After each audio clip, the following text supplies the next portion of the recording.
live now? Oh, we're live now. Yeah, go Are ahead. we live now? You're such a bastard.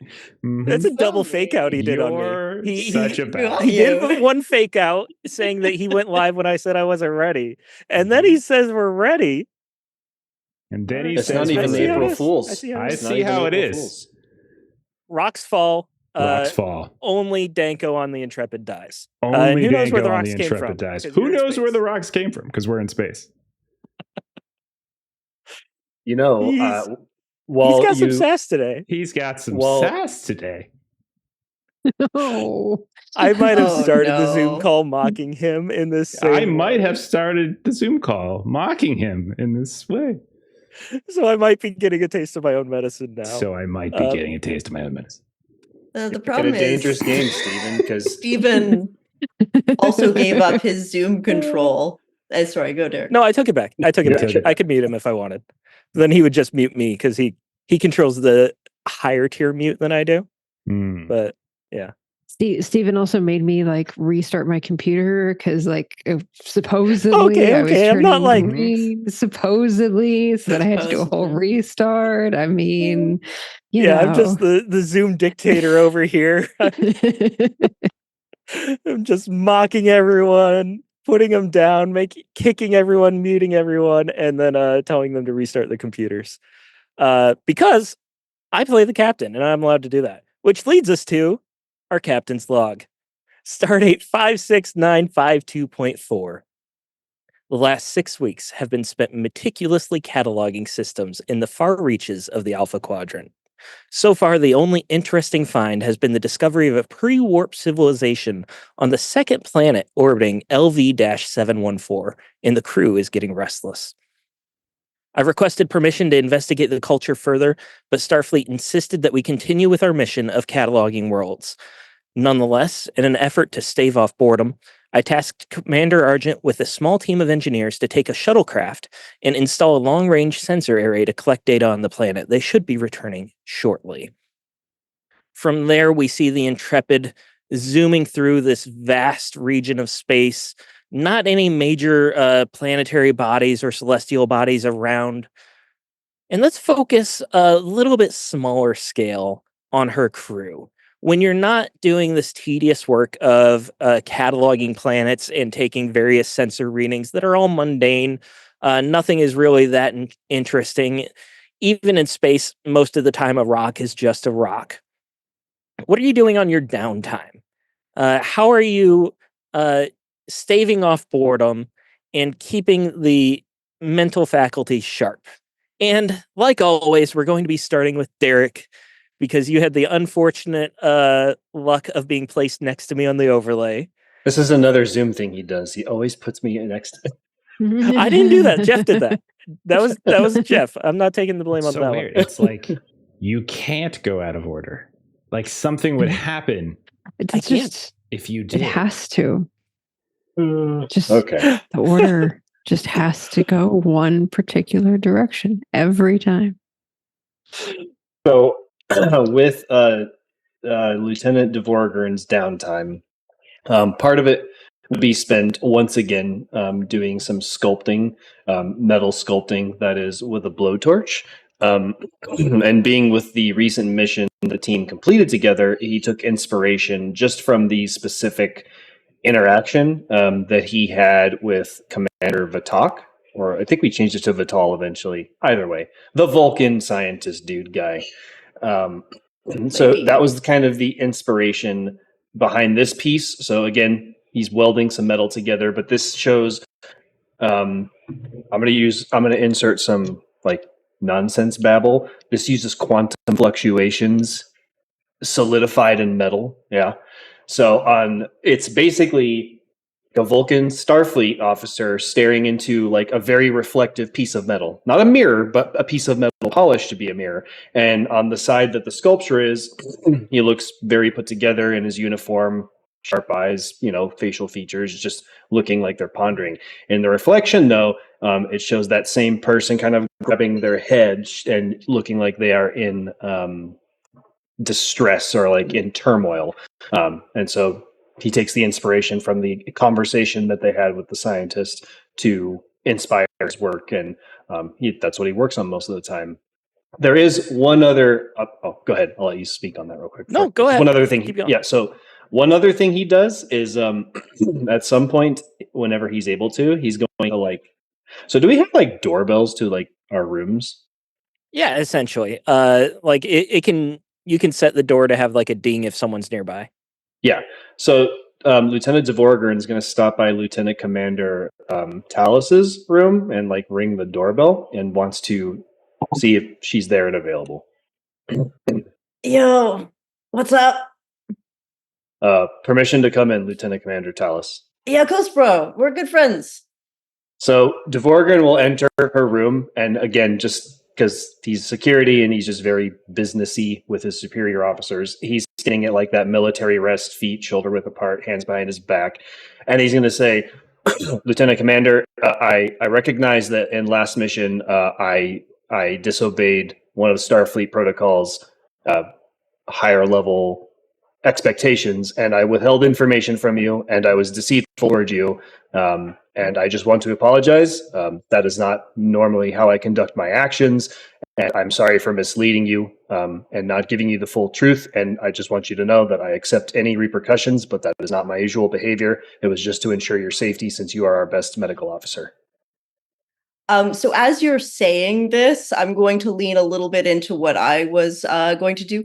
You realize you're standing in a room that almost looks like it's been painted black, and you realize that maybe Talas is celebrating an anachronistic sort of ancient Earth holiday. And you see like a little pumpkin that has a carved face on the side, and you realize there's like weird spooky noises getting played that are obviously fake, and there's a giant bowl of candy next to her, and then projected on the wall across from where her bed it would be, you see sort of like these old 2D films that you don't think you've ever seen before, because who does 2D?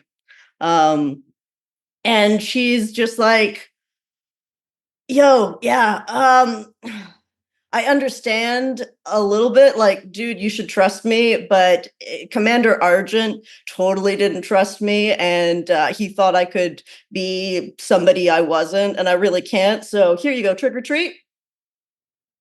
And Dvorggern, initially ignoring all of the environment around him, will just confusedly take a piece of whatever's in the bowl and say, "Much appreciated, and I will work to regain your trust." And Yeah, I definitely need to like not be so gullible too, dude, but I'd prefer to believe my friends when they tell me stuff.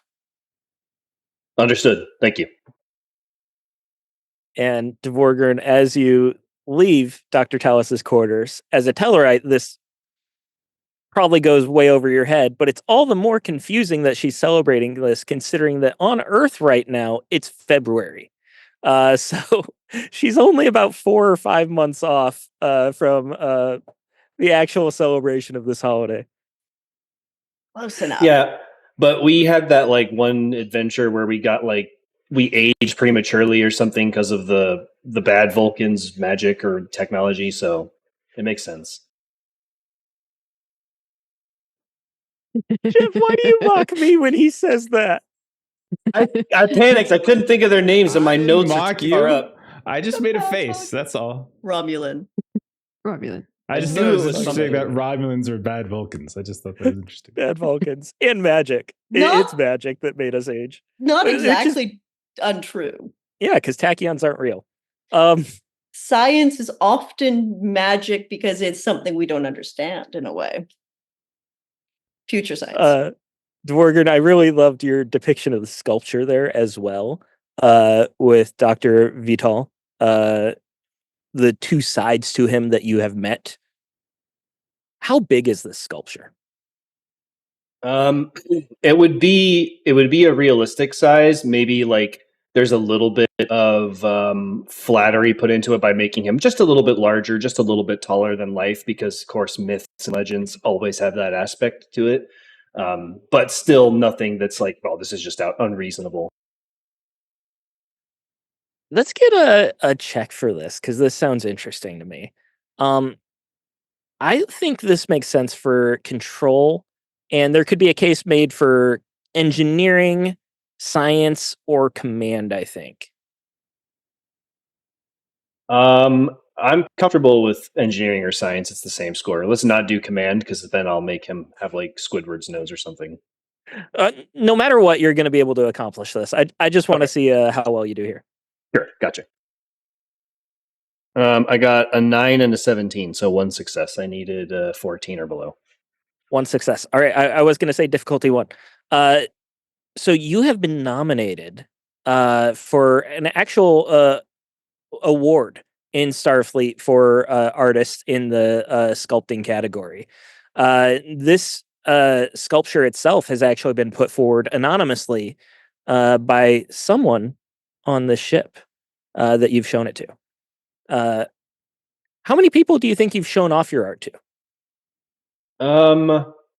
Since my understanding of Tellarites is that they think everybody should like speak up or say something, he's kind of just like he'll bring it up. Like he's not a braggart by any means. He doesn't just go around and be like, "Oh, I'm so cool." But he will just be like, "Oh yeah, I've been working on this. Like, what do you think? Give me your honest opinion." So I'd say maybe at least half the ship if it comes up naturally. All right, so there's a lot of possible suspects, but it also shows that the art is respected on the ship, and people are impressed, especially by this piece. Whether this is your magnum opus or not, it's definitely gotten a lot of respect. Dr. Talas, we've seen that you're celebrating Halloween. What else is happening in Dr. Talas's life on this downtime here? How are you celebrating Halloween aside from when random security officers show up?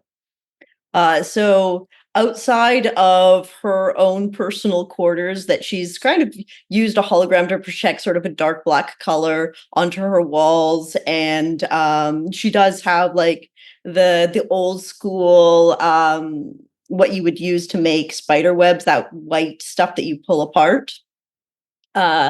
She has gotten into the medical bay, and the medical bay has been altered ever so slightly. Anybody that comes in with a scrape on the knee to a bumped elbow to needing major surgery is gifted a small bag of candy on their way out.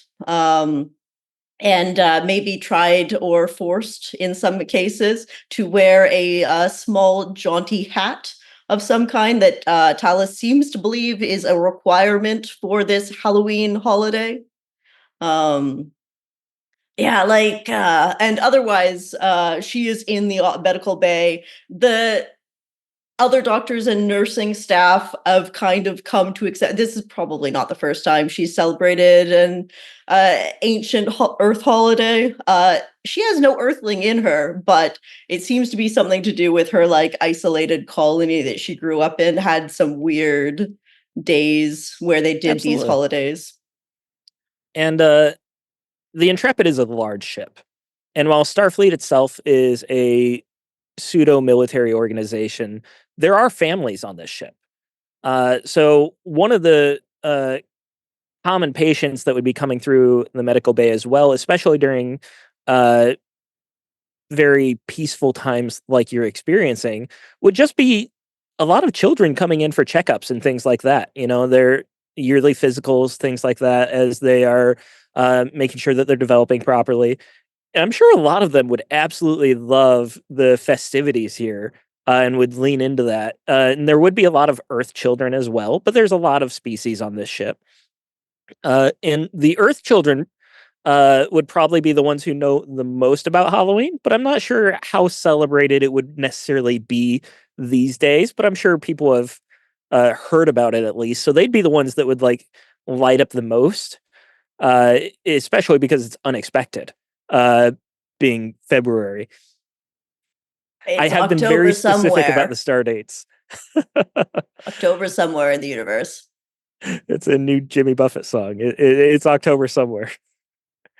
Yeah. Tell me about some of your medical staff. How do you think they're reacting to you putting up these holidays?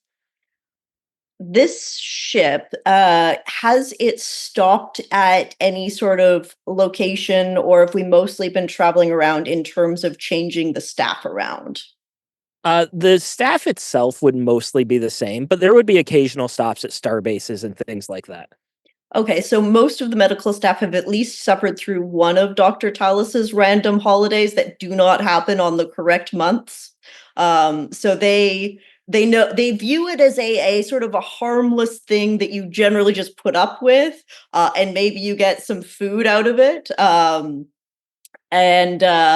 it doesn't disrupt any sort of Talas makes sure that it does not disrupt any medical care happening. But it's like a way of breaking up the monotony for the crew as well, and a way of kind of having something a little bit different happen.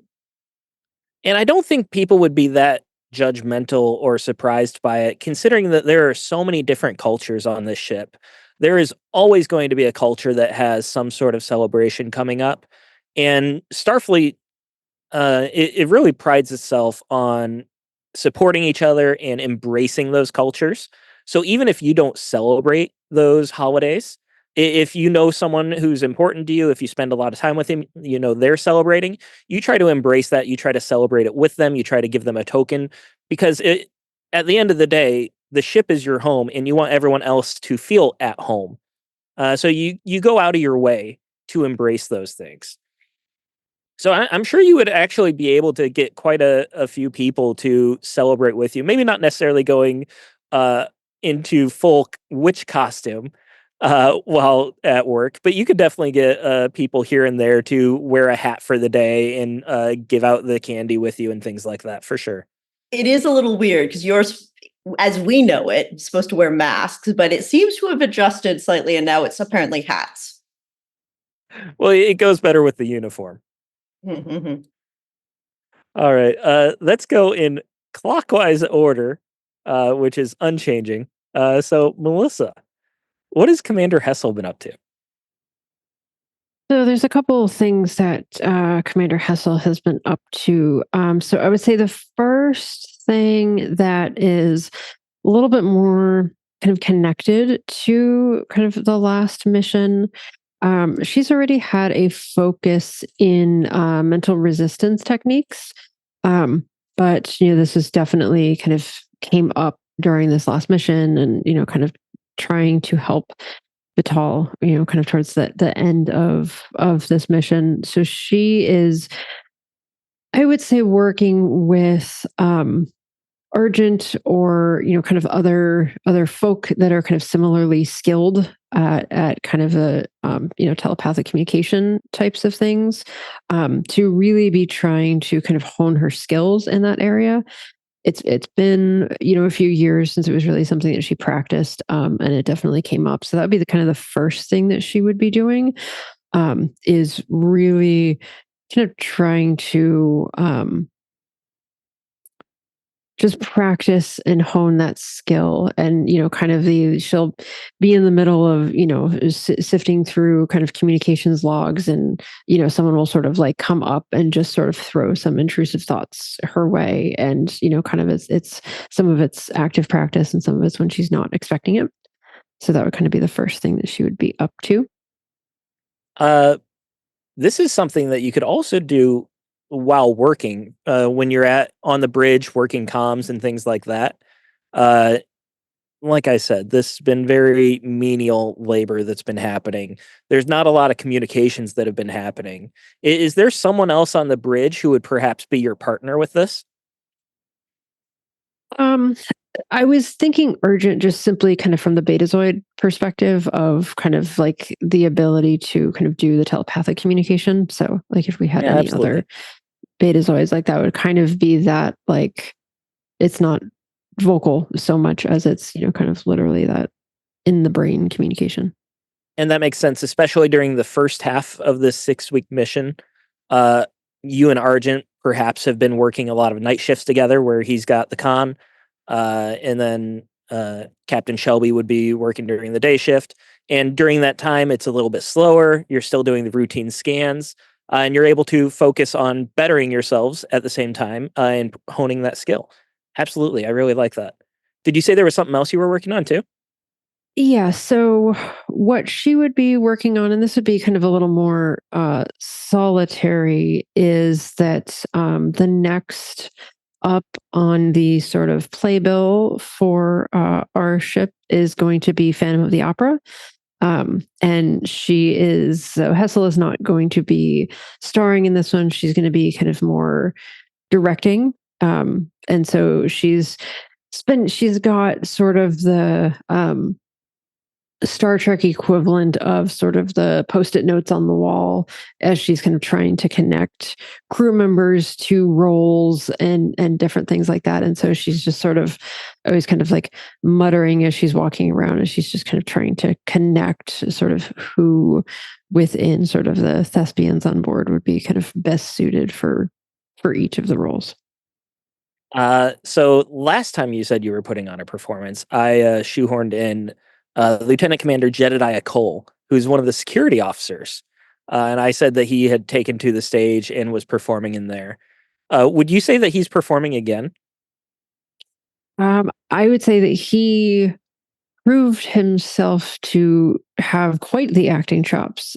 So obviously he will be Phantom. I'm trying to not make it appear as if there's favoritism going on. But no matter which kind of permutation she makes to who goes where, it always lands that he will be Phantom. I want to make you do another role too. I think this makes sense for Presence Command, to see how the directing goes. And this isn't anything you can fail, so don't worry too much. It'd probably help if I had dice out before I. Oh shoot, I should have dice too. That would help. Probably be helpful. Presence Command. I'm trying to roll under a 13. And I got a 10. And a 16. Just one, so just and a one. 16. Yeah. Okay. That is still a success though. It's difficulty 1. We're not doing anything too serious here.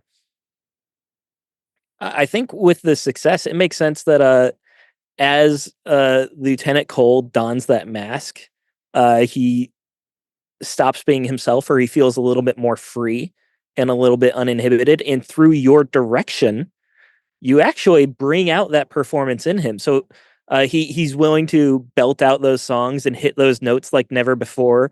And you've got yourself an acting protege on your hands that you have molded into a star of these shows. Yes, Talas, you raised your hand. I do believe Bowser would want to try to join you as well. Bowser McCrae tried to get in as well. And how do you think Bowser McCrae did in his audition, Melissa? How do I think Bowser McCrae did? Not as good. Not as good. Not as good. Are you saying that Starfleet accepts mediocrity? I'm just saying that everyone has their areas of expertise, and sometimes when we're doing some downtime things, sometimes folks have varied expertise. Visual arts are the way that he should go. I really love this direction too. It feels very Star Trek to be focusing on the musicals like this. And I think with this success, there's been some buzz. There's not much going on. People are feeling bored and they've got a little bit of cabin fever. So the idea that a musical will be put on that'll give give the crew some recreation and something to look forward to. And the story is about Lieutenant Commander Jedediah Cole. Coming out of his shell. He's a man who's known for not saying much. So the idea of him playing the Phantom in the Phantom of the Opera is a big deal. And you've got some buzz on your hands. Everyone's looking forward to the production. Nice. And that brings us to Donko. What has Vice Donko been up to? Yeah, so Vice and his wingman, Jove Monero, recently got a hold of a new hot off the presses holodeck program called Dancing with the Stars. And during various downtime, they have recruited several members of the Intrepid to come and participate in a dance competition on the holodeck that features illustrious judges from across the Federation, including Zh'Azollarh of Beta Z, who is a renowned Betazoid choreographer, known for sort of assessing the quality of dance and seeing how the emotions of the dancer are they aligning properly with the physical displays of the dance itself. Kavor, high priestess of the Klingon dance rituals in the Klingon Empire, extremely harsh, very unyielding judge, and she basically wants to see the spirit of the warrior in just about every dance, even if the dance isn't really associated with war. The spirit is what's needed. Lady Fire, with a PH, of Risa, who is a dance master and a sort of a renowned cultural ambassador from the planet of Risa. And then Sirex, this Andorian performance critic, very critical of all artistic performances, brutally honest, to the point where people make various references to old 20th and 21st century like music critics and things like that. The name Simon Cowbell or something comes up from time to time. And then as part of the program, it's not just dancing, but using the technology, the holodeck, of course. It's dancing across the stars. And so you see various people partnering up with different members of the crew, holographic partners if necessary. And we're dancing to the backdrop of stars being birthed, of stars dying out, of beautiful nebula, all sorts of things. And that's been keeping his interest for most of this sort of far reaches of the Alpha Quadrant exploration. And it sounds to me like you're really studying the science of dance. I'm absolutely not doing that. I'm trying to engineer my way to a victory in this dance competition. Let's get a very rare fitness science task. I would prefer engineering. I think as we all would. Because in the 24th century, science is no longer theoretical. It's entirely practical. This is practical science as you're dancing. Yeah, I don't know. Not sure. I think my command might come into play. You can go for it. How well I can lead my partner in the dance, you think? It's all right, social engineering. Your partner with fitness. Okay. I'm going to do command fitness, which as an old man, I'm not particularly fit. So this isn't very good. Where did command come from? I said engineering or science. No, I'm gonna do command. Okay. I think command makes the most sense. So that's what I'm gonna do. All right. Here we go. That's one success, and that's one success and an 18, which is definitely not. Okay. Nailed it with an 11.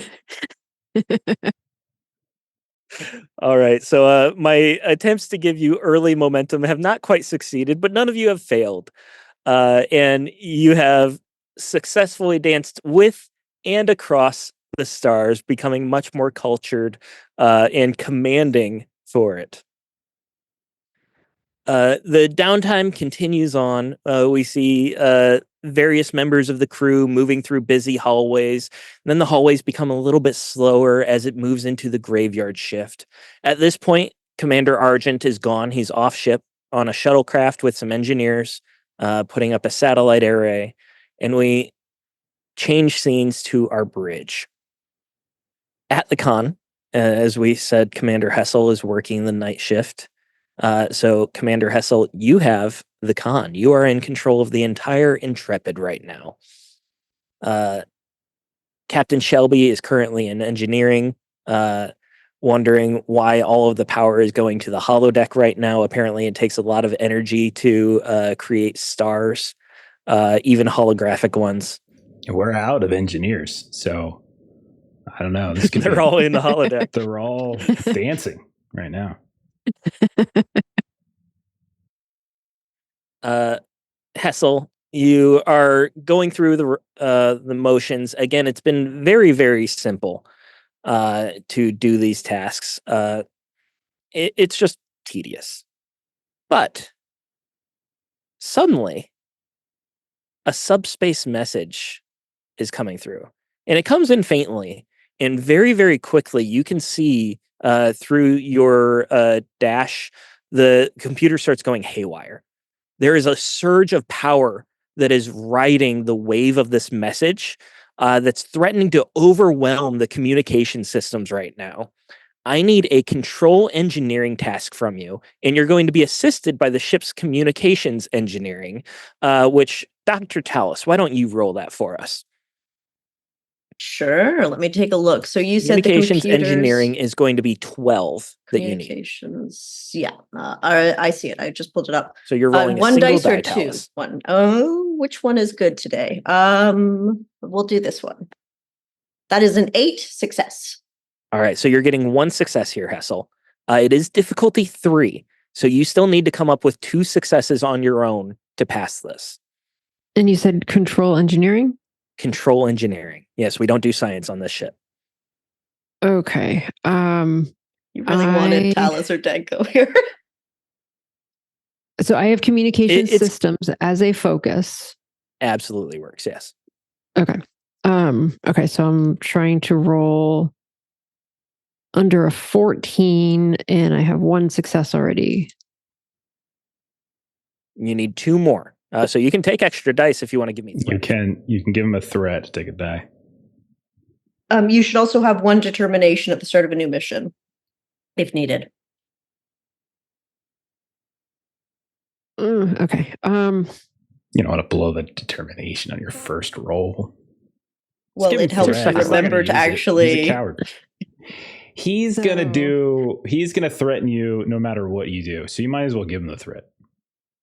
Jeff is feeling so sassy today. We were talking earlier about how I don't spend enough threat. So now I gotta come in hard. I've got to hammer you all with it.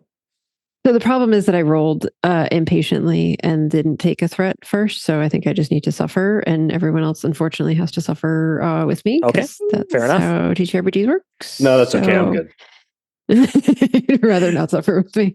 Okay. What did you roll? So yeah, unfortunately, I rolled an 8 and a 12. So that's only 2 successes. 2 successes. You needed 3. And Yes. you see that the systems are red lights start blaring. Immediately, the bridge, the power shuts down as the ship is overloaded with this surge of energy. Red lights are flashing, the emergency lighting. After a moment, the light comes back on. You can tell you're on emergency power, but there has been a wave of energy that has just rocked the ship, and you are getting all sorts of signals coming through here as I'm going to spend some threat. I am spending 2 threat here. And you have multiple breaches that have happened on this ship. So this is the first time we've gotten into ship damage.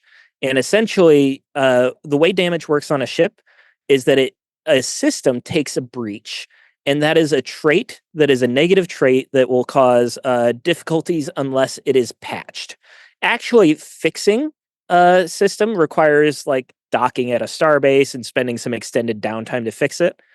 The patch itself can be done much faster, but when a system is patched, you may not deal with the negative trait, but the next time it takes damage, that trait comes back as that damage happens again. So right now, you are taking a breach on your weapons, your engines, and your structure. Zharg, you handle security a lot, so why don't you go to the Intrepid character sheet for us there? Really quick. Was Yes. anything that I was doing having to do with the ship's sensors? You were working on communications, but sensors could come in. Okay. The only reason I ask is because one of the things that the Intrepid has is advanced sensor suites. So the assist roll is 2d20 instead of 1d20. So your call if sensors would count for what I was just doing or not. I think we already ruled it as happening, Okay, and I spent no the worries. threat, so I don't think. But I think there could be a case made for that in the future. Sorry, can you remind me again? I remember so structure Zharg. and engines. Yeah, what was the other one? Yes, weapons, engines, and structure have all taken 1 breach. And we have 3 traits that are being put on the ship here. This will go in the damage report. You don't have to have them memorized right now, but your phaser arrays are offline. Your impulse drive is minimal. The ship is essentially limping as it's lost some energy in the drive. And your turbo lifts are offline. Shortly after this blackout happens, Hessel, you get your comm beep. Captain Shelby to Commander Hessel, come in. Hessel to Shelby. Report. We received a communications and piggybacked on that communication was some type of power burst. It's taken off our phasers, impulse drive, and turbo lifts. Recommend red alert immediately. You have the con. Do what you think is right. I'll be there as soon as I can. I'm going to be climbing the Jeffries tubes for a few minutes. Hessel out. Hessel, you call out red alert, and the ship blares. The shields come to life as much as they can. Energy is emergency power right now, but you can tell the energy is coming back to the ship. Whatever hit this was not entirely damaging to your power, like your warp drive and things like that, but it did overload several systems that are going to need to be patched up and repaired. Where would we say everyone else is during this graveyard shift? It's fair to say that you'd be on the bridge as well if you would like. Or you could be doing your downtime, or you could be somewhere else. Let's start with Zharg. If we know it's like graveyard shift time, he might just be having like some kind of nightcap, just like a nice, beverage and a saloon. I don't know if it's a saloon here, but The ship's a lounge, place yeah. where It's all right. That's not as bad as Evil Vulcans.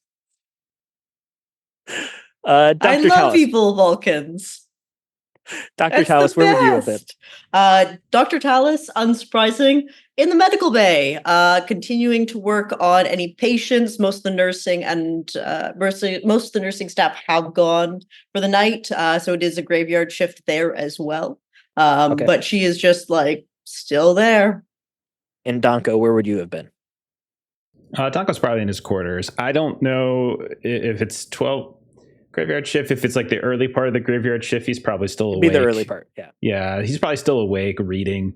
He's probably doing some sort of light reading on some sort of new research on tachyon emissions.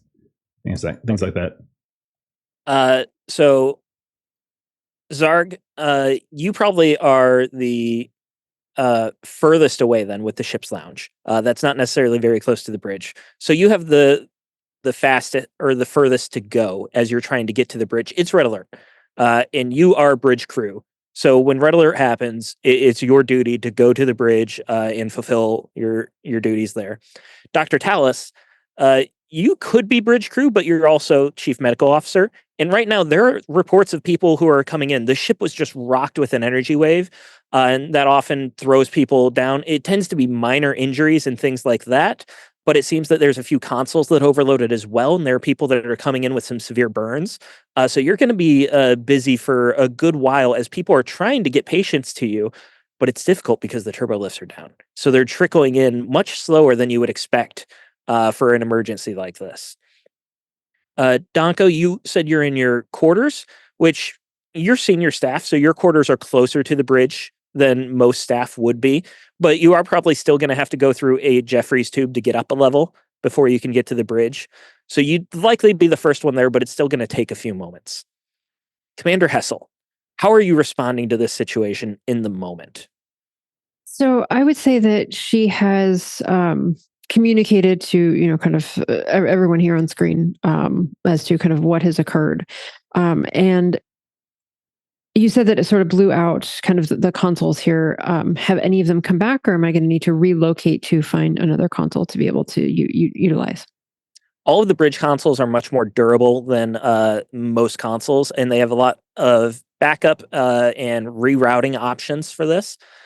Your consoles on the bridge went out. None of them actually exploded or anything like that on the bridge. So where those injuries happen tend to be in like engineering and other places like that. The bridge seems to be fully functional. Okay. I would say what Hessel wants to do primarily is kind of try to get a lock on where this communication was coming from. So I think that would kind of be kind of top for her, is trying to kind of triangulate the position of where this communication came from. Okay. So you head to the sensors console and you get started on this. It's going to take a few minutes. So I think it's safe to say that Donko, you'd be able to show up during this process and assist if you would like.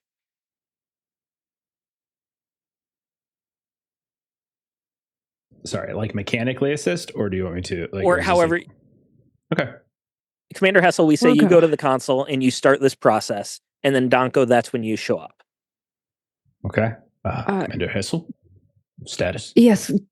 Good to see you, Vice. There was in receipt of some type of communication, and piggybacked on that communication was some type of energy pulse, and that has caused everything that is happening. I am currently attempting to triangulate the origin of this communication.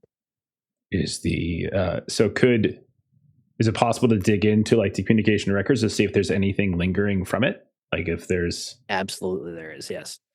Okay. So, Hessel, this is a reason science task.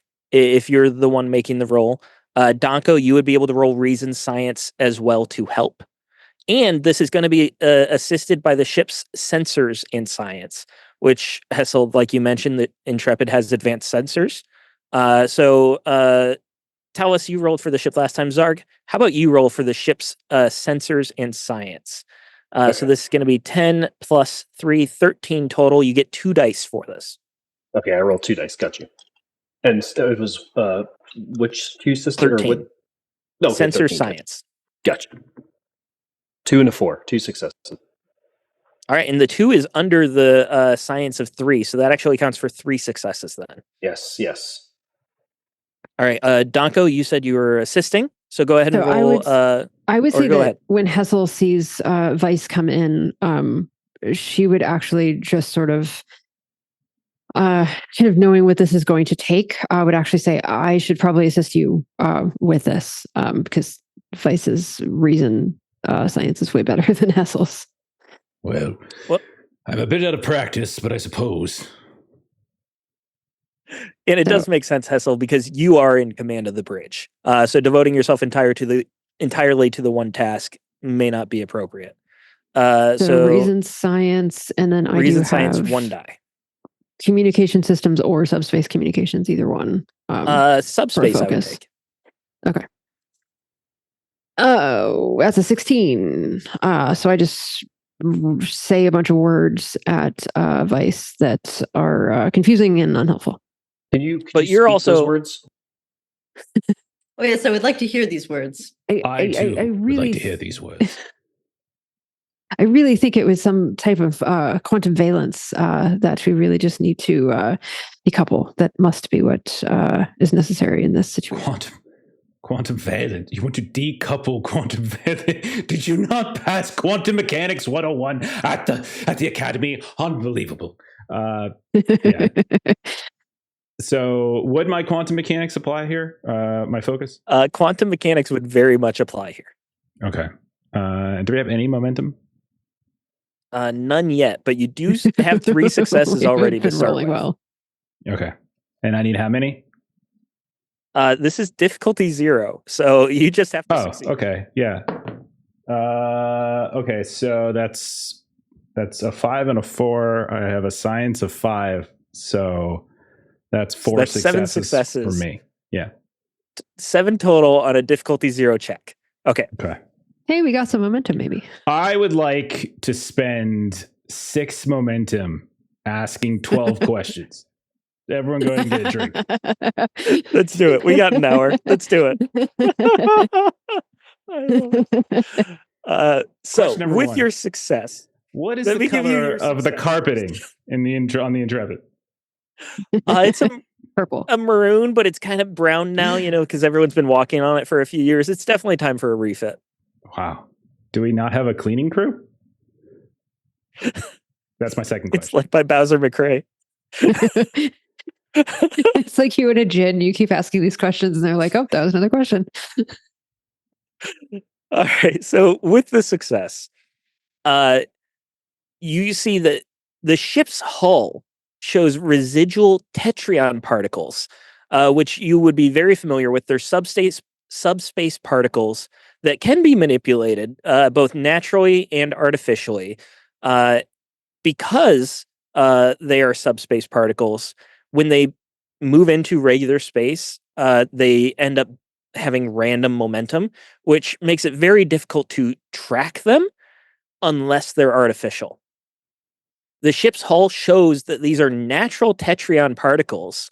The ship passed through this massive wave of them or a burst of them. But here's the strange thing.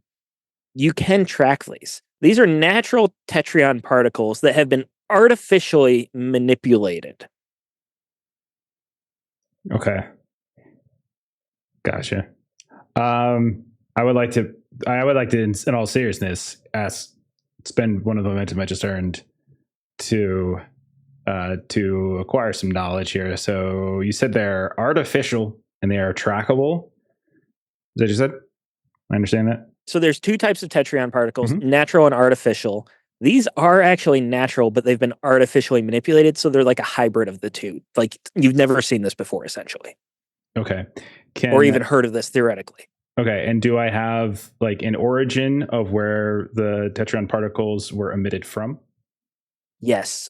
So it appears that there is a system approximately 12 light years away called the Abasa system, and it lies pretty much directly in the path from which the tetryon particles originated. Okay, so he'll be like saying all this out loud so that Commander Hessel, the source of the tetryon particle seems to be a system, the Abasa system, 12 light years away. And then I guess the second question would be, have we done any kind of survey on the Abasa system yet? Like, do we know any basic stellar data? The Intrepid itself has not done a survey on this, but you can pull up information on it, and the Abasa system is in Starfleet computers. It's been 3 years since a survey was performed there, and it's a G-type star located within Federation space. The system has 11 planets, but only Abasa 7 lies in the habitable zone.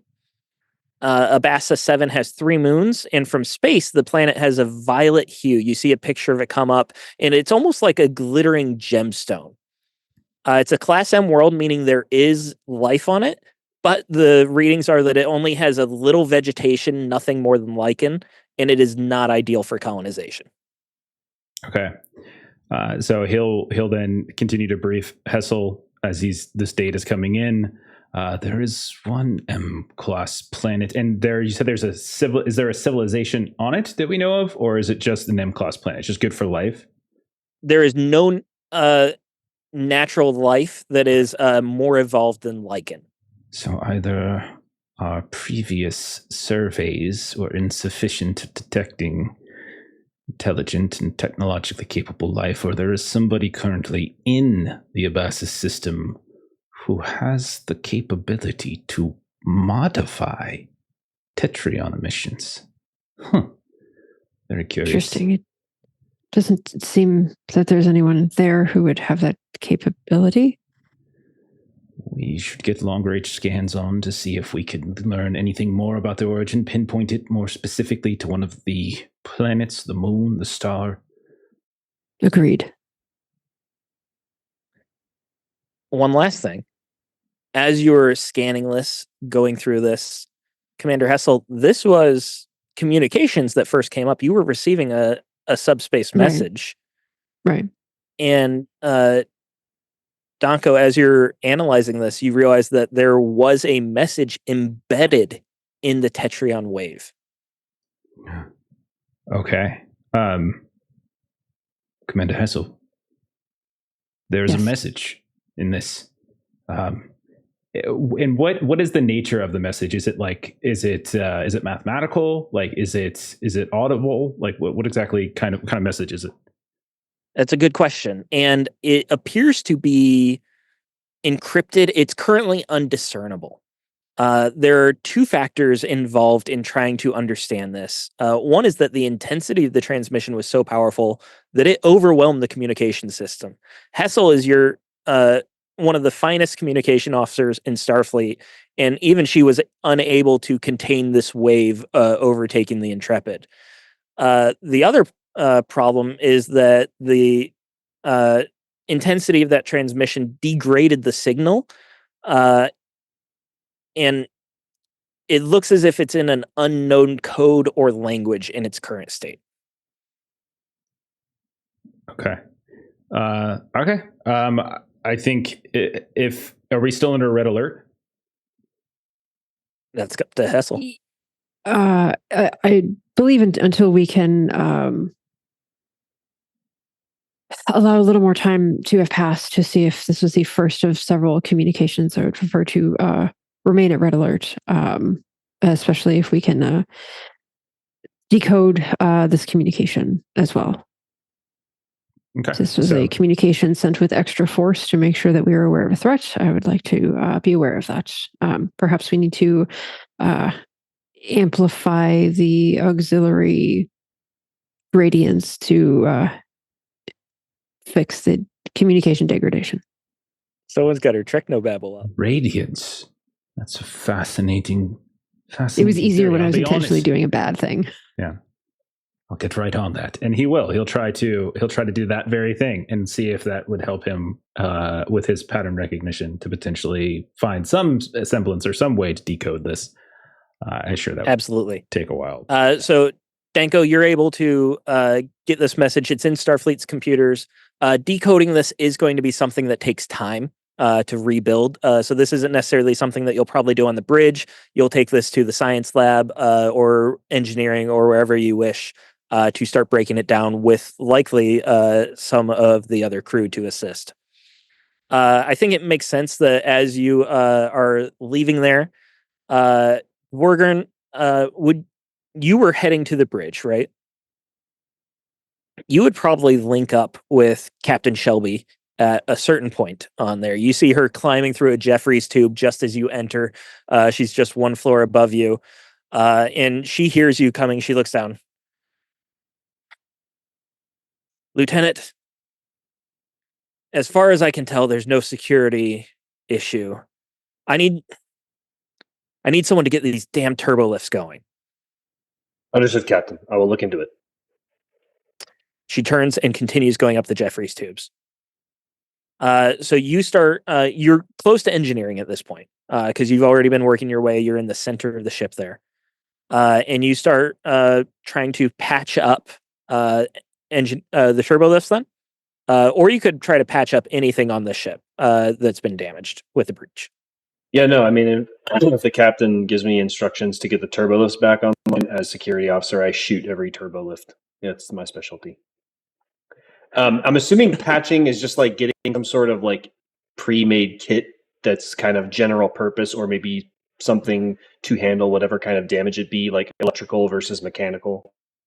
So it depends on the situation. It's very narrative. A lot of these systems have backups that you just have to reroute power through.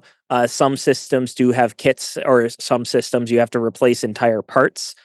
For the turbolift itself, it appears that the energy has just been overloaded and you need to reroute power to get it going.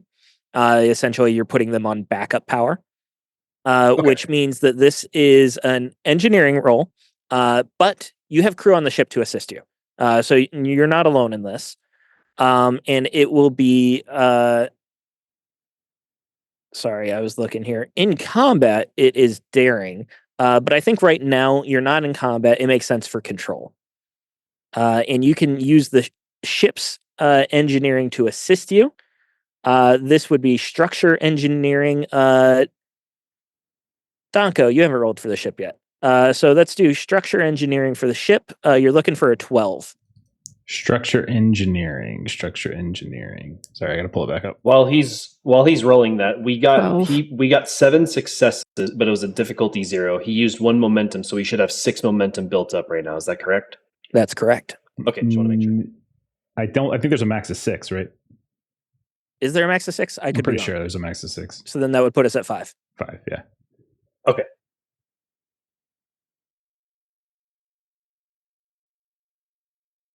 You said it's 12. I rolled a 10 and an 11. So for this one, the ship's assist only offers 1 die. Oh, I'm sorry. so Okay, let me just re-roll it. Okay, I rolled another 11. So we needed, which is I still a think we needed success. 12. So you're getting 1 success here, and it's difficulty 2. Gotcha. It's normally a difficulty 2. It increases by 1 for each additional breach to the same system. So you only have the 1 breach here. Right. And then you said it was because we're not in a fight, it's reason or control. Which one? Control. Got you. Okay. So then with my personal skills, I need to roll under a 14.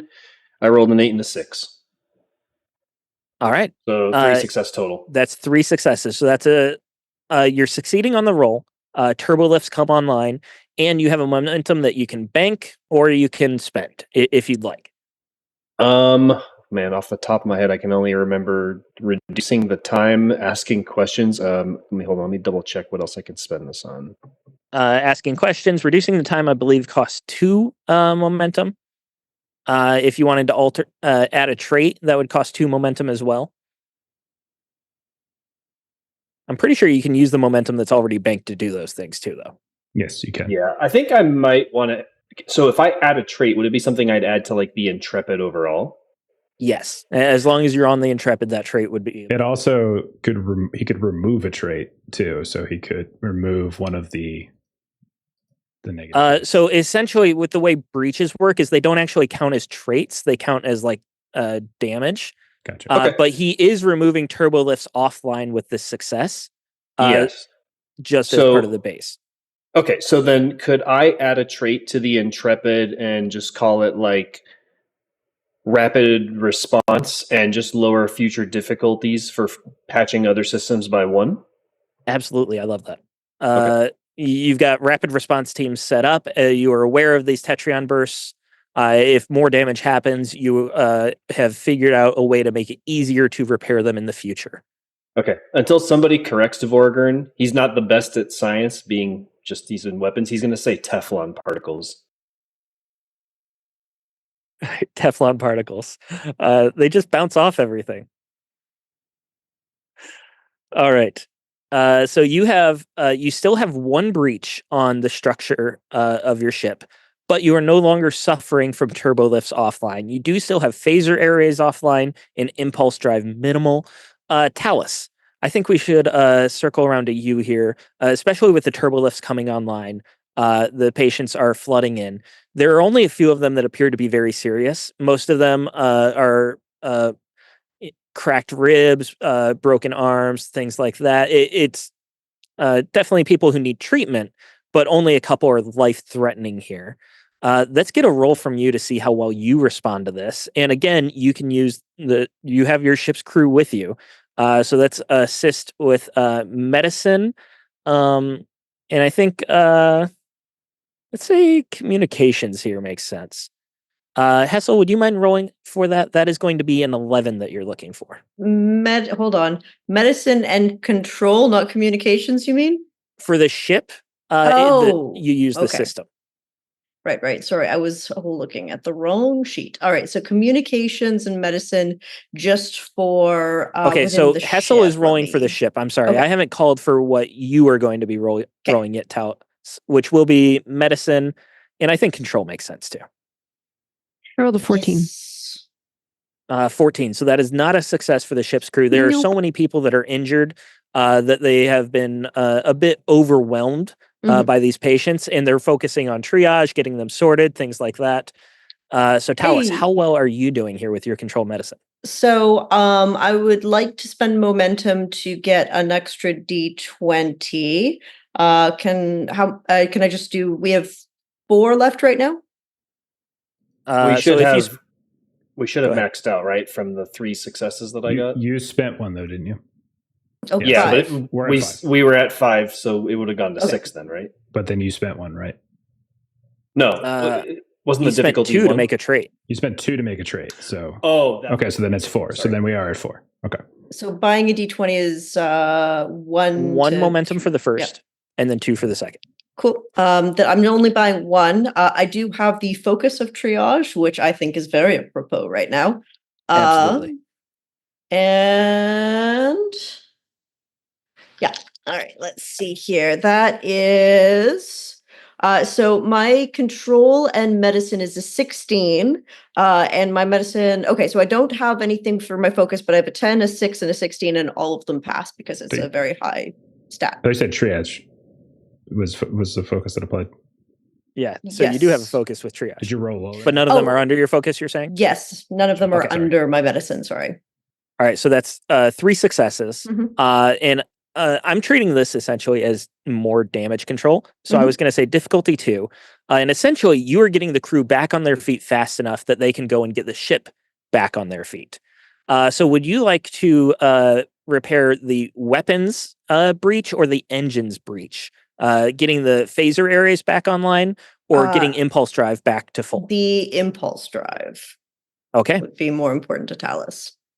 So right now we only have 1 damage still on the ship, which is phaser areas offline. There are still 3 breaches on the ship, however. And you're able to get people going. This is what you do. This is you're a doctor with Starfleet training. In an emergency like this is when you go into that focus mode. And you may still have the pointy witch's hat on because you were wearing it when things happened. But as the patients are coming in, they're going out just as quickly as you can make them. You're giving them all orders of bed rest. Many of them. Yeah, go ahead. I do have 2 little holes for my antennas through that hat. Just FYI. It looks really good with my pale blue skin. I can pull it off, okay? Anyway, please continue. You're giving many of them orders of bed rest. And many of them are ignoring those orders to go back and getting the ship working. And it does very quickly. And you're able to continue, keep this crew moving. Excellent work there. You still have a momentum if you'd like to spend that or bank it. I am going to, I do have, okay, so can I use that one and an additional one to gain an extra major action to roll to fix something or roll to get the crew back on their feet even more to get them to fix more things? We already have the rapid response trait. You could make All right. another trait that has something similar. Sure. Let's go with a new trait. We'll call it extreme focus, and everybody is very on point. Okay. So you've got rapid response and extreme focus as your traits here. And that costs you another momentum, putting you all down to 2. Commander Hessel, you are still on the bridge. Captain Shelby finally shows up. You can see that she's a little bit out of breath. She's a very fit woman, but she just had to climb many levels of Jeffrey's tubes to get here, and she was doing it very quickly. She pulls down her uniform. Commander Hessel, report. Captain. So Vice has determined that what we were hit with was some tetryon particles that were previously of unknown variety, I believe. They're both natural and artificial. They came from the direction of Abasa, which has an M-class planet but no known civilizations.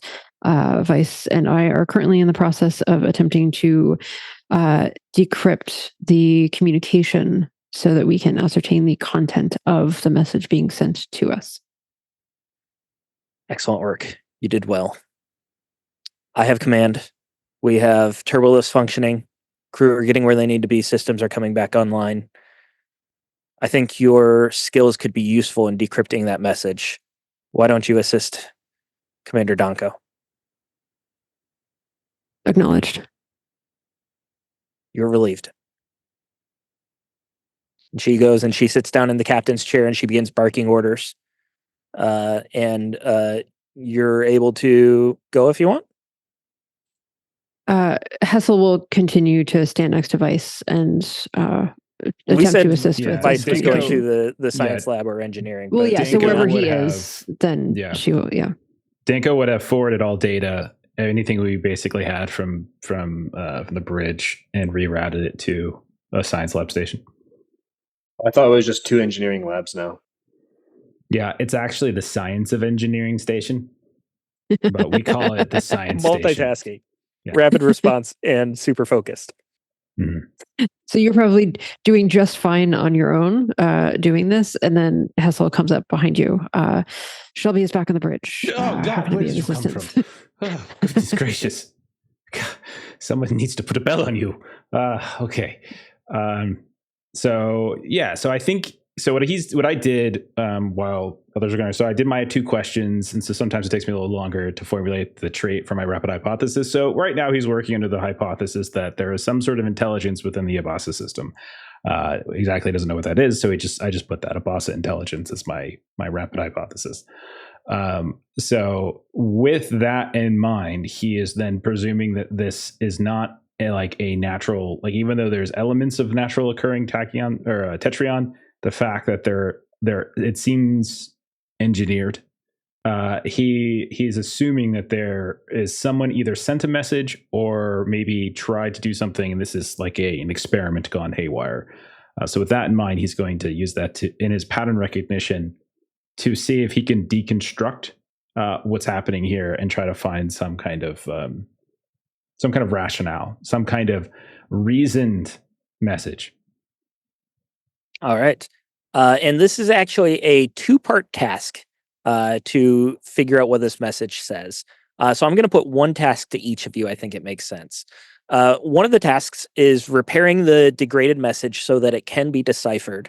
And Donko, I think it makes sense that you would be the one doing this, especially with your pattern recognition, because the message was not focused on the Intrepid. It came out in a wave. So this is going to be a control science task that can be assisted by the ship's communications engineering.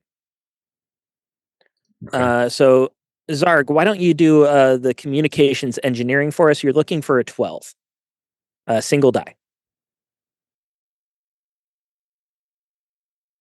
I rolled a 4. 4. Okay, so that is a success, but not a focus. So Donko, you have control science. You're looking for difficulty 2. Okay. And the base time for this task is 2 hours. All right. I'm going to spend a momentum to get a 3rd die so we can start replenishing some of that momentum. Using my pattern recognition, I'm looking for 13s. And let's see. I'm taking a picture of this. I rolled 3 2s.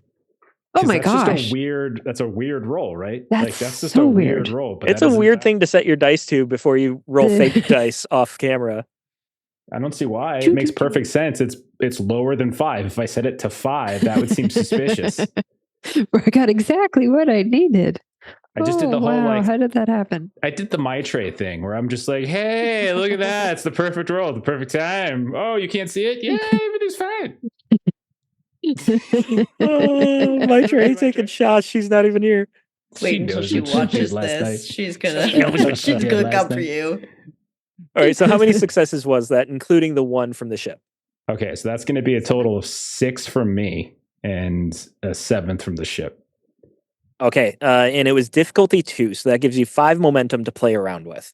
I'm going to put it up to 6, and I have a bonus momentum as well from one of my abilities. We could cut the time in half with that much momentum. We have the power. Yeah, so that's what I was going to do. That's a good thought. I was going to spend my bonus momentum, which I have to spend, and then one of the momentum that I generated normally to use reduce time, which should take this should take half the time. Down to an hour. Okay. And then I'm going to see if there's anything. Yeah, I don't think I'm going to mess with it too much with questions and such, since there is a second half of the task and I want Hessel to have plenty of momentum. And we can also say that these tasks are happening somewhat concurrently. So if you want to spend the momentum for your questions after she finishes, I'm okay with that too. Okay. Hessel, Okay. you are Yes. working on deciphering the message.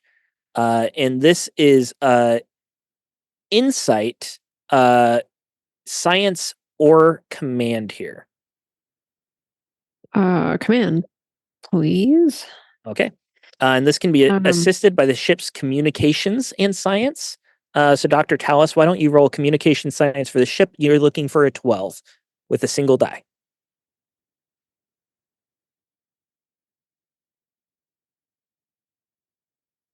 Talas, are you rolling that? Yeah, You're rolling sorry, that I was die. busy being sassy at Jeff. I apologize. That's Nope, very I rolled a unlike you. 19. It's very unlikely.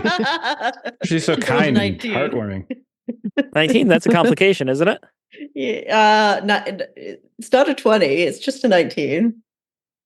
Don't complications happen on 19 too? Am I making this up You're right making now? that up. Yeah, you're making that up. Yeah, pretty sure. Complication range. Oh, there are multiple complications range, but it's not complication range 2 right now. Okay, yeah.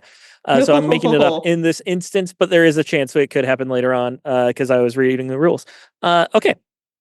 So not a complication, but 7 close. episodes in, finally reading the rules. Sorry, what did you say that I'm rolling again? Insight command? Insight science. I said I could take command too. Okay, so I'm rolling insight command. I assume this is going to be a subspace communication focus. Absolutely, yes. Okay. And then this is difficulty 3, so you might want to take Okay. some extra dice if you want. yeah, so we've got enough momentum for me to get 2 extra dice, right? Yeah, absolutely. Okay, I would like to do that. All right, so spending 3 momentum for 2 dice. Yeah, so I'm rolling 4 dice. My target is 13. So I got a 10 insight and a 3 command. I rolled a 3, a 9, a 12, and a 14. So 1, 2, 3, 4 successes. 4 successes. This was difficulty 3. Base time for this task is also 2 hours. If you'd like to spend momentum to decrease it or obtain information, anything like that, you absolutely could. So I only have. So can I spend one of mine and one from the bank to decrease the? Okay, and then that would leave a momentum. Yes, it would. All Okay. right. So essentially, between the two of you and the staff in the science lab, it takes about 2 hours to repair this message and decrypt it. And you're learning that there is no actual language to this. This is a message that repeats. It's not a language. It's not mathematical. It is definitely a distress signal of some kind. The universal translator comes up translating it as SOS. But when you try to determine what language this is that it's being translated from, you just get like error codes. Multiple times you check the formatting, the program, the computer. Every time this is not an actual language that's in the ship's computer, completely unknown, but somehow it still translates as an SOS. Each time you test it, if you really force the computer, you get multiple different languages as the origin. Interesting. Vice, you've repaired this, and so I can do what I need to do, but I do not understand. This is not a language per se, but the universal communicator still thinks it's a distress signal. Yes. It appears that whoever sent this is in need of our help. Captain They Shelby? certainly didn't. Say, like, hit the thing. Captain Shelby? Yes, Uncle. Commander Hessel and I have been able to decode the message. While we cannot translate it verbatim, we can indeed conclude that whoever sent this message sent it as a distress call, and it seems to be originating from the Abasa system.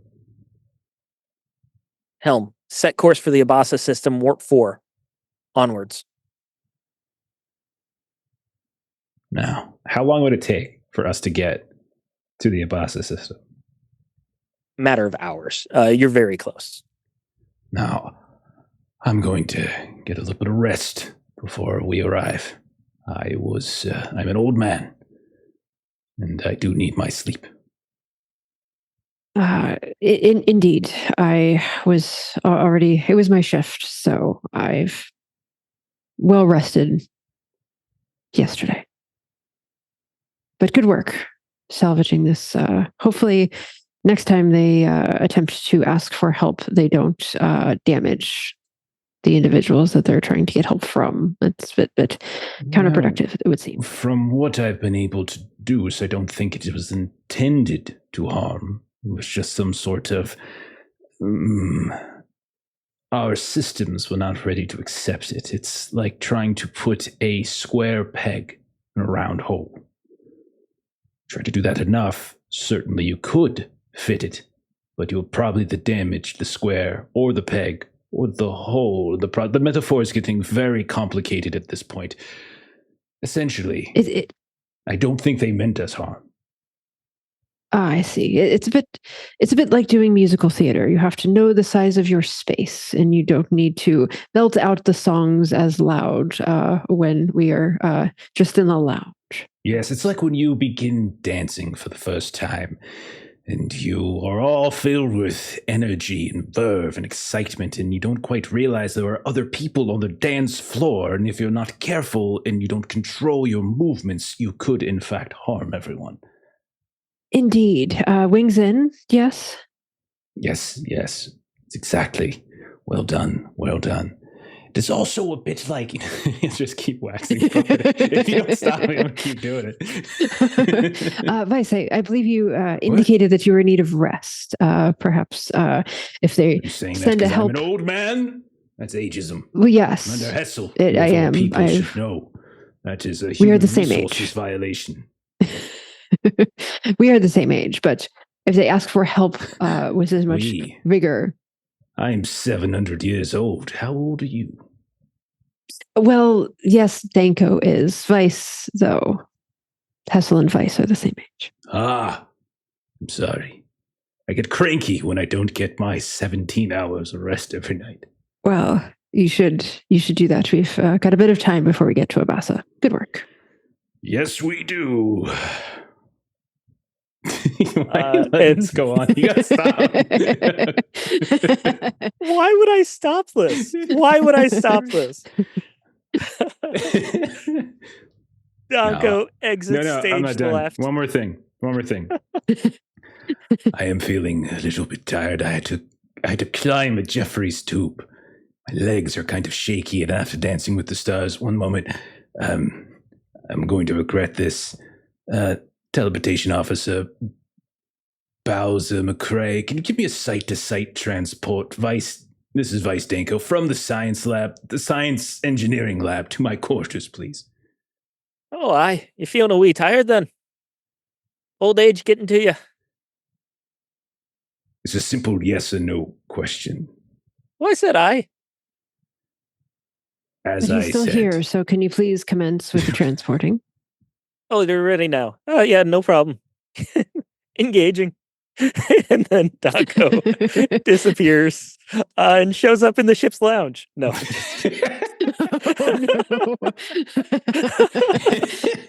There's music playing or something like that. There's drinks like, well, I was going to go to bed, but since I'm here. And then Oh, sorry about that. It's really hard when the ship's moving. What the fuck is wrong with this? When is the ship not moving? The ship is always moving. What the Oh, I'm sorry. I can't help it. That implies we've not been how I spacing intended that people. character to be. But now I gotta lean into person. He's so stupid. Yes, Chad. Screw you, McCrae. Exactly. Chad I gets love it. him so much. I'm gonna murder okay. him in my next pastime. Hessel, after Danko disappears, you continue poring over the data that's come in. Much of it is very, very strange. And there's one final bit of information that sticks out to you here. This message was not a normal subspace message. You are very experienced with subspace communications. This message was actually part of the Tetryon wave itself. The message was Tetryon particles. The wave itself was the cry for help.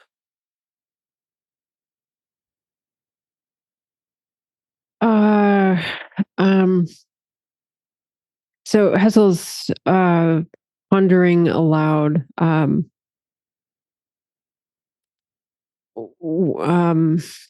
Is there any social computer pull up any examples of tetryon particles being sent out as a wave as a means of communication? So she's looking to see if this has been done before. Yeah. We're not going to say that this is a check or anything. You're just searching Starfleet records here, and this is basic science records. It's going to take some time, but you got it. And various examples of tetryon experiments come up. Much of them are they're highly technical, very dense material, but your subspace communications, you're very capable of reading this and parsing what it means. And specifically, the strange part is that the tetryon particles are hybrids. They're natural particles that were artificially manipulated, and that has just never happened. Natural particles can be detected through subspace. There have been experiments researching them. The only particles that have been pushed in a wave like this were artificially generated. There has always been some sort of technology that generated the tetryon particle. So for a natural particle to be affected in this way, it's unheard of. This is groundbreaking. And is there any pattern to sort of who does the artificial creation of tetryons? Are there particular cultures or sort of a level of advancement that a kind of culture would need to get to be able to do such a thing? So it definitely would require a warp capable culture to be Okay. able to manipulate subspace particles like this. Um, it's been theorized that there are some weapons that are tetryon based, but actual technology based behind that is highly experimental. It's never been mass produced or anything like that. Normally, tetryon emissions are naturally occurring. There's some sort of celestial body that will emit them or cause a sort of tear in the folds of between space and subspace that allows the tetryon particles to enter space. They are always highly researched. Oftentimes, there are research bases nearby those. The Abasa system is not one of those places. You have a scan from several years ago that there were no tetryon particles or anything like that. And it's really not tied to a single culture because they exist in subspace. So any culture that has decent technology can research them and attempt to generate or manipulate them. Would it be possible to see, so if naturally occurring tetryon particles, are there any differences, for example, that if you were to sample tetryon particles from area A, there would be something that would tell you that they were from area A, whereas if you sample natural tetryon particles from area B, there'd be something slightly different about them that would tell you kind of their origin? That's a good question. Nothing like that comes up where you'd be able to detect Okay. where tetryon particles come from. The main defining factors is whether they're artificial or natural, like Okay. artificially created or naturally occurring. Would there be anything to see what a potential benefit would be from combining natural and artificial tetryons together? Like, is there something that they could not Because do this is a hybrid independently? that's never occurred before, there's no research whatsoever into that. That's Okay, and something that you could absolutely start researching, but that's a Starfleet has long project. never there. There's no classified report where Starfleet researched what would happen if you combine these two things together. And Nothing that comes up through your search of the database here. okay, so that's kind of what she's spending the time doing, and she's kind of coming up with nothing, but just trying to kind of dot all the i's and cross all the t's to kind of assess the level of trappedness that we think this could be.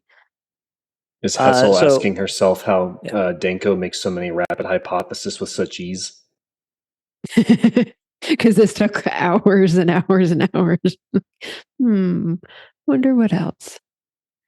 So Hessel and Danko, we've seen what you've been doing for the past couple hours.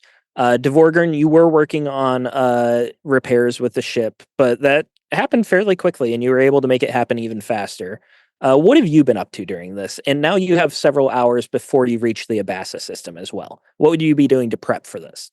Yeah, well, so my understanding was that we repaired the impulse drive and the turbo lifts, but that the phaser arrays might still be offline with that just They domino are, effect. and Okay, that well, might be something that you're interested in. yeah. I'm just going to imagine there's just like this red light somewhere, or the computer's like, "Hey, weapon systems are still offline," and I'm like, "Not on my watch." So, is this still something I can handle in engineering, or is this a different section of the ship? It, it it varies. Engineering definitely can control weapons. The bridge can control weapons. So this is Oh, I more just meant narrative of the wherever you feel breach. like you Oh, want to be. The um, breach itself, the breach is a game mechanic term. It's not oh, actually like a hull breach that happened. It just means that the system is damaged. okay. I guess I would just stay in engineering then and say that it's maybe something with the fuses or just where the power is distributed, some sort of like multi-channel pulse generator or something like that. I don't know. Absolutely. So this is going to be engineering. And I think control makes sense again, not controlling. Okay. And then what's the difficulty if we take into account the active trait that I It's put? difficulty 2 to repair, and you can use the ship as well if you'd like the crew to assist you. Is it 2 with my trait of rapid response, or does it take it from a 2 to a 1? Uh, the rapid response, it would take it to a 1. You're right. So it'd be difficulty 1. And if you'd like to have the ship assist you, they have to roll first. Yes, I'll Uh, take ship assistance. Why not? Build momentum. Hessel, I think you haven't rolled for the ship yet. If not, I'm calling on you anyways. Would you mind rolling for engineering weapons here, which is going to be an 11? 9.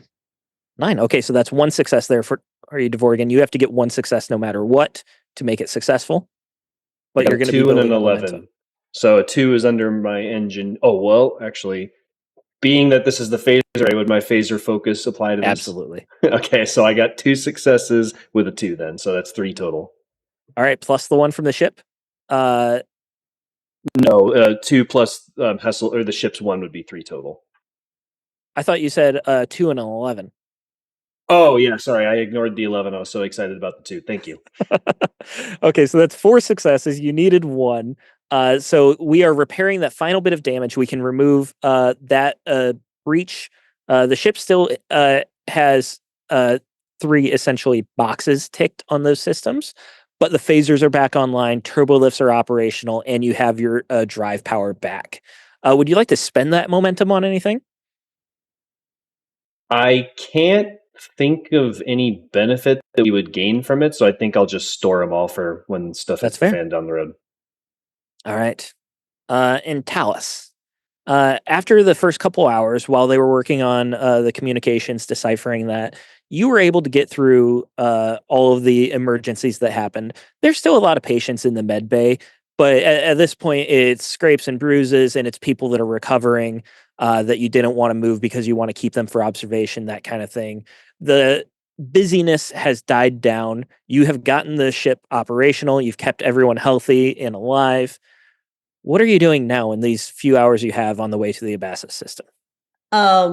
Dr. Talas tries to stay in med bay, but it's been like 3 shifts, and the next shift of nurses absolutely chases her out of med bay. So she goes in the still kind of wearing the surgical robe for anybody that had needed that level of medication, which is this ugly, long, bright red thing. If you've ever seen it, clashes with the blue skin terribly. And as she goes back to her room to have a sonic shower and crash. All right, fantastic.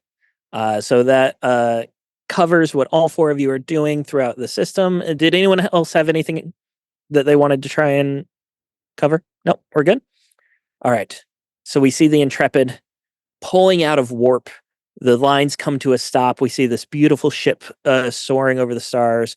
There is some not battle damage, but some wear and tear on her now. And she pans forward across. Oh, what are we laughing at, Jeff? Sorry, when you said we pull out a worm, we come to a stop. I'm like, so I guess he could do teleportation now because we're not moving anymore. Sorry. Yeah. That's how that cracking works. yourself up over here. McCray. Here's the terrifying thing: we're not moving on the spatial plane, but we're still moving on the temporal plane. So he may never be able to do it. Dude, he get his job. It's even more dangerous to teleport now because he still has the algorithm for when the ship's moving. Right. God. He forgets to uncheck that box all the time. The Intrepid moves through this system, and there is a beautiful planet in front of you. It's a glittering gemstone. The violet hue casts a light onto the Intrepid as it moves. While there is no native civilization here, cultures here, it's a beautiful place to behold. You do your basic scans, like always, as you're entering a system, and you see that approximately 95% of the planet is covered in an ocean, which is the color of an amethyst. The surface area is all crystalline. The ocean appears to have crystallized in strange salt-like formations. The seas do contain some life. It's mostly lower life forms, like single-celled life forms, and a few types of algae and some mollusks. The mollusks and the lichen appear to be the highest form of evolution of life that has appeared on this planet so far. Nothing on here, on this planet, is classified as dangerous. The oceans have a high mineral content and contain a remarkably high concentration of deuterium, which is a hydrogen isotope used as fuel for the matter and antimatter reactions in starships. The oceans are incredibly deep. Trenches in places are as deep as 30,000 meters, which would be twice the depth of the deepest part of Earth's oceans. There is a ping of life form and man-made structures on this planet that was not here 3 years ago. It appears that a deuterium refinery has been built and is located on a small crystalline island. The island itself is about 14 kilometers long, 3 kilometers wide.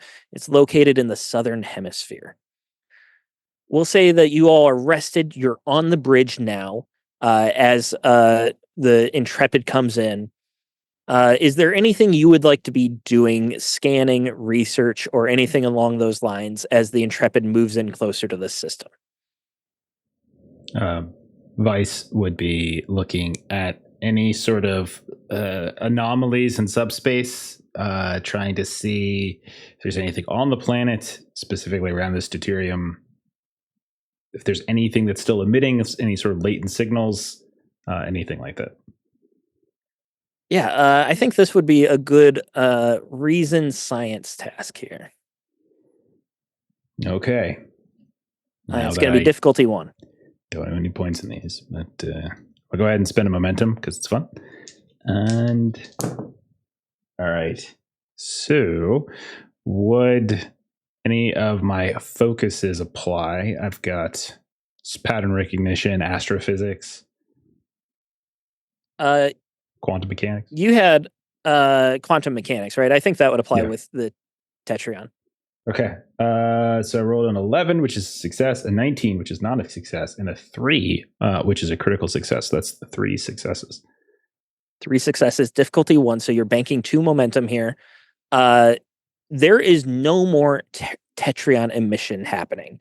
It appears that there was a single burst that came off of this planet. Judging from how far you were doing the math, it appears that the burst happened about 3 days ago. And that's when the wave hit the Intrepid where it was 12 light years away. So I would like to spend my bonus momentum, since I burned a momentum before, to obtain information. Given that it happened, I know the time of origin, and I can calculate the orbit and rotation of the planet. Could I then use that? So where would the specific origin on the planet be from? Good question.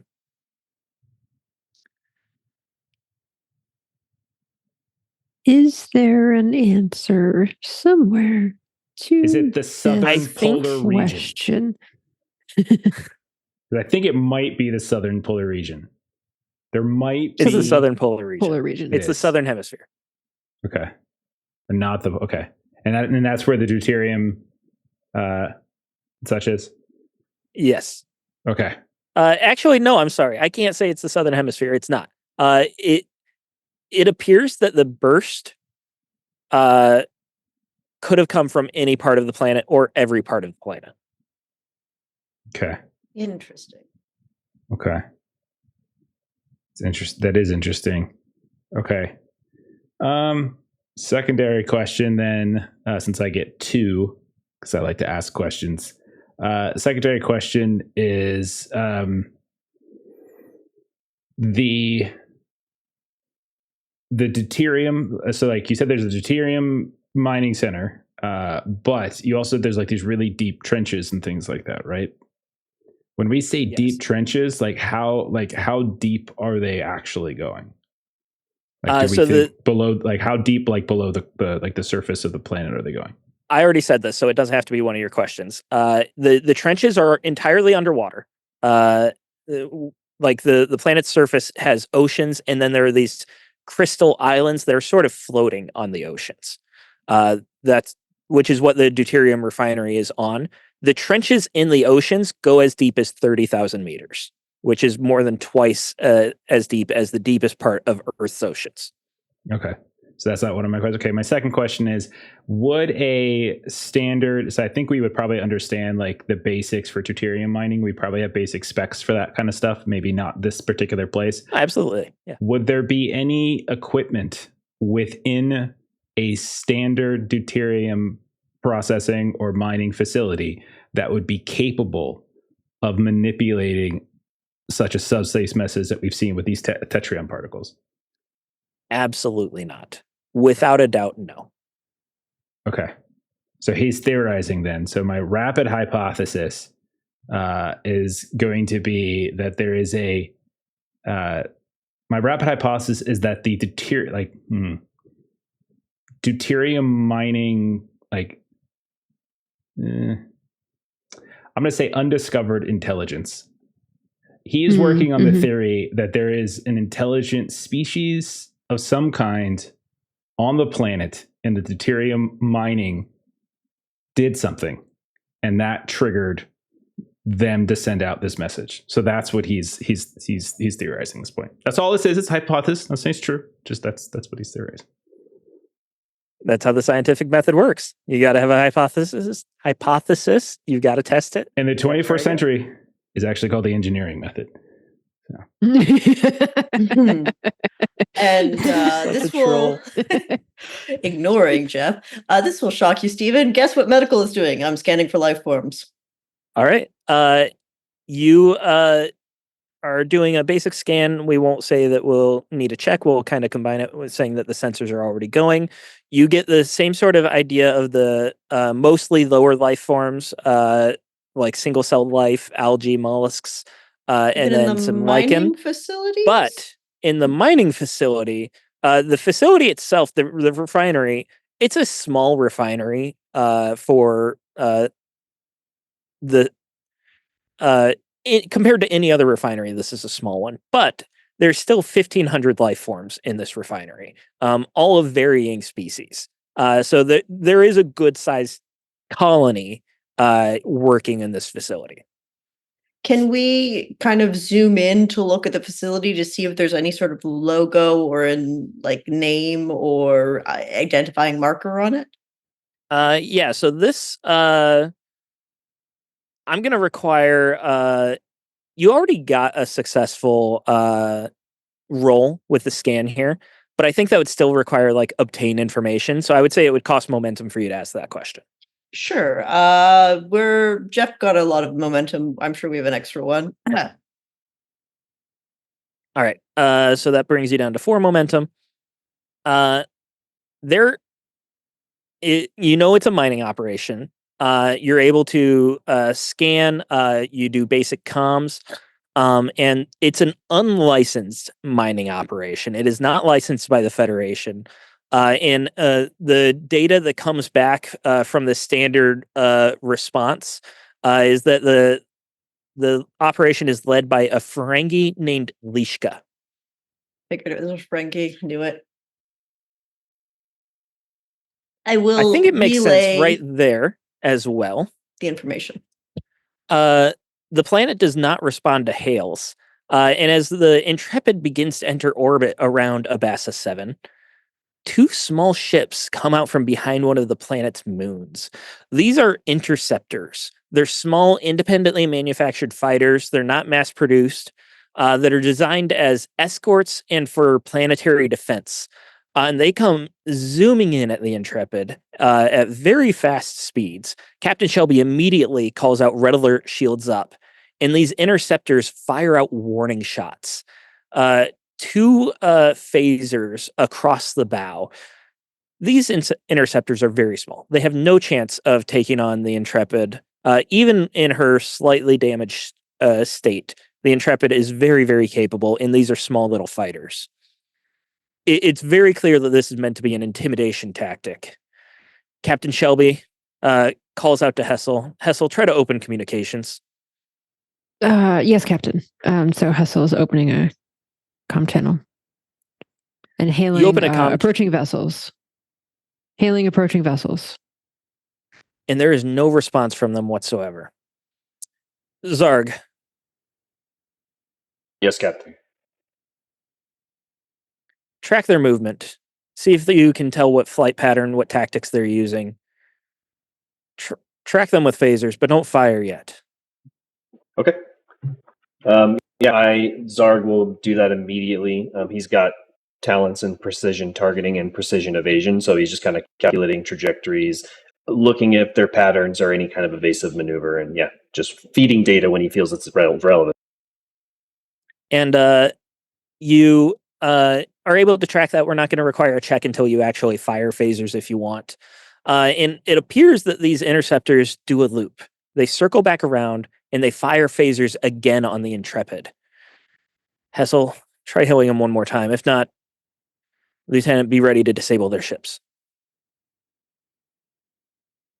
Attention, approaching vessels. If you do not cease firing upon the USS Intrepid, we will be forced to respond in kind.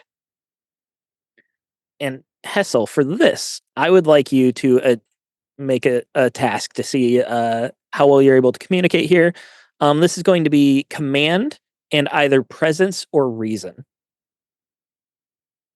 Okay. And then do you have a focus in diplomacy? Absolutely. Okay. So presence command, I'm trying to get under a 13. We have a momentum. I'll take a momentum, por favor. What were we saying about fumbles earlier? 20 is a complication. Uh-huh. You can buy it off by giving me 2 threat. Otherwise, complication in this type of situation could mean hostilities. Yeah. What was I trying to hit? What was my target? I don't know what your stats were, but you were going for a reason. No, how many command? successes did I need? Sorry. Oh, sorry. You were going for 2 successes. Difficulty. Okay. I got 1 success. So I got 11 to 17 and a 20. So I will cash that out for 2 threats. All right. So you are giving me 2 threat to avoid the complication, and it's failing.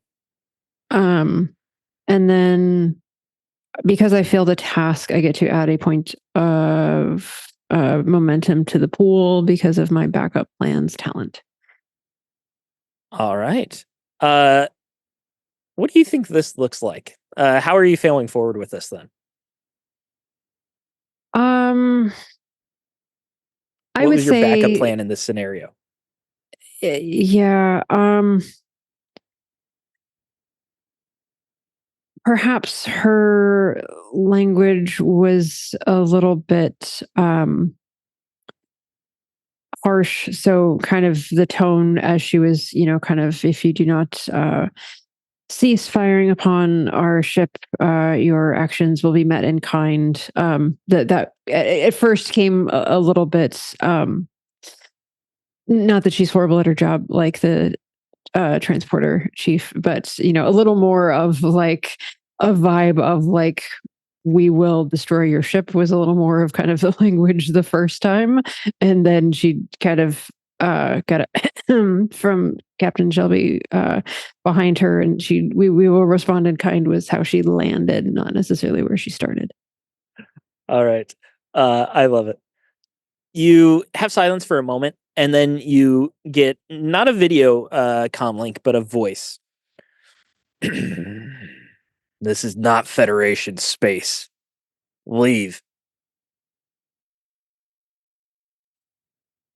Acknowledged. We received a distress call from this area, and we're responding. We've sent no distress calls. We're fine. We don't need Federation. That may be the case, but someone sent a distress signal, and we need to investigate that distress signal. I am glad to hear that you are not in distress, but clearly someone is. Real quick, Steven, you said that this is a G-type star Federation space, right?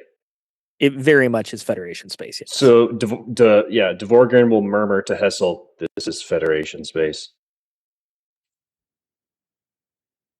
And Hessel sort of mutes the other communication. Acknowledged. Irrelevant. Acknowledged. Like she wasn't necessarily buying into that being an issue, but acknowledges the information because Melissa didn't know that right at this moment in time. So thank you. Maintain your present course. Do not alter it. We will be disembarking and investigating this distress signal. Any shuttles that leave your ship will be fired upon. Maintain your course while I get you permission. Permission from whom, may I ask? And with that, you did fail on this, so he's being a little sassy. The Sure. comlink goes dead. Shelby sits there looking confused. Maintain current course. We'll give them a few minutes to discuss their plans. Maintain red alert, shields maximum. Lieutenant, keep phasers trained on them. And there's a few tense moments here before Hessel, you get another comm request, this time coming from the planet, specifically the refinery.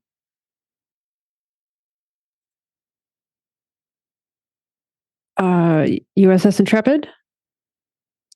The view link comes up, filling the screen, and you see a Ferengi, female Ferengi wearing a very fine suit, and then several layers on top of that suit as well.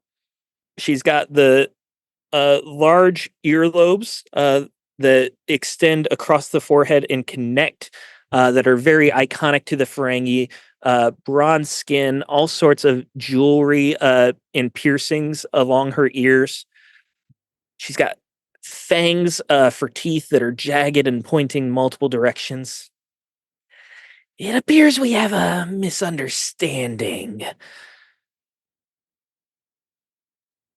It would appear that we have a misunderstanding. Some of your staff seem to believe that this is not Federation space.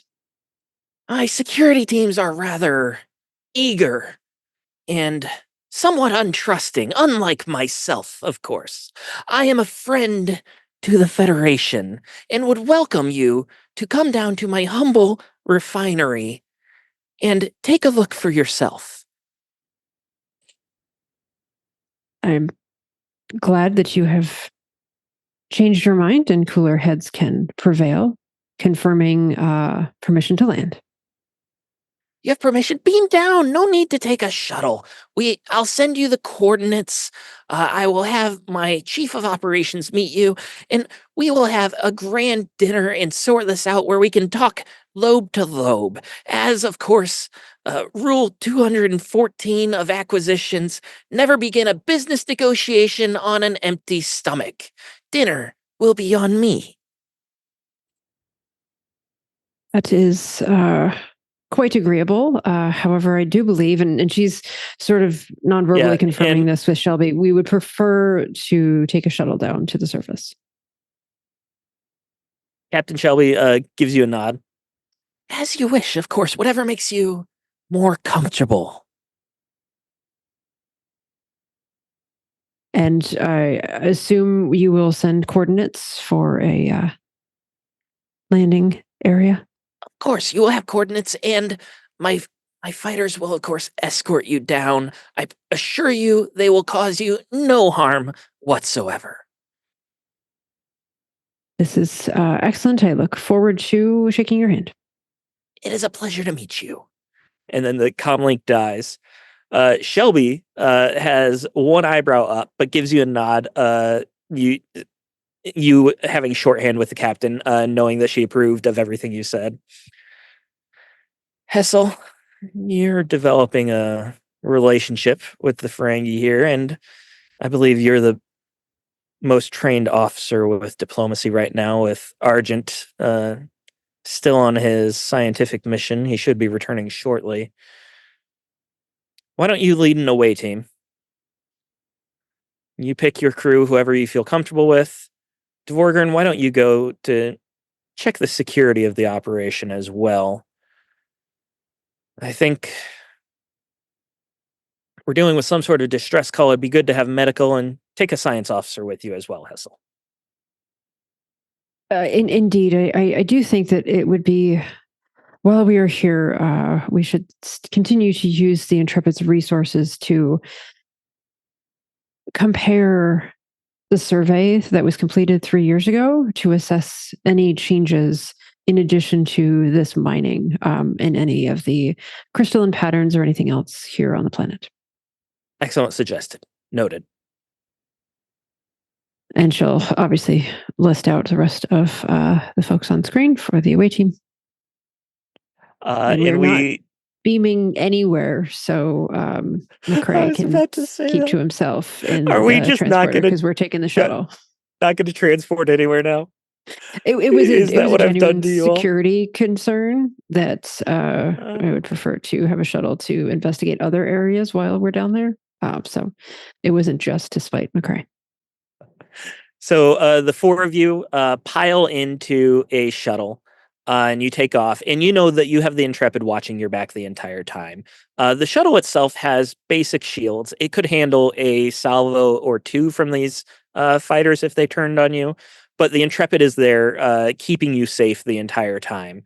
As your shuttle slowly begins to descend on this planet, that is the perfect place to cut.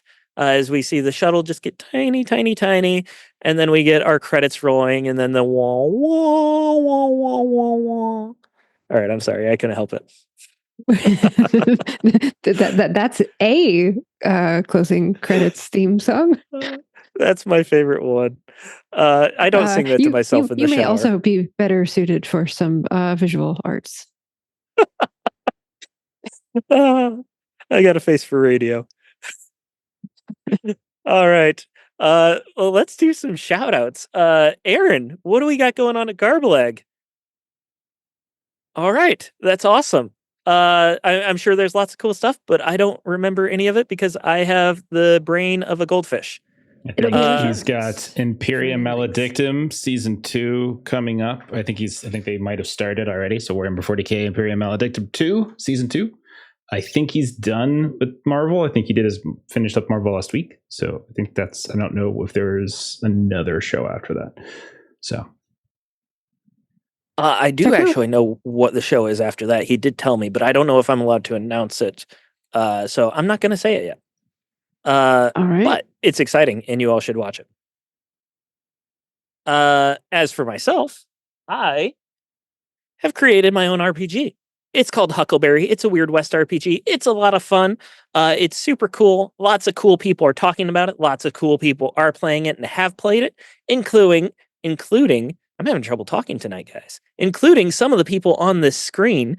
So you should check out the Adventures in Lollygagging. What the heck is going on? Adventures in Wow. Lollygagging YouTube. And catch up on the campaign. I'm just going to stop talking now because I'm fumbling this so much. Jeff, what else do we got going on? Thursday, we've got Arzium. Friday, we've got Delta Green. Saturday, Call of Cthulhu. Next Monday, if I get the motivation and time, we might start up Outgunned. And then we'll be back again on Tuesday with more Star Trek.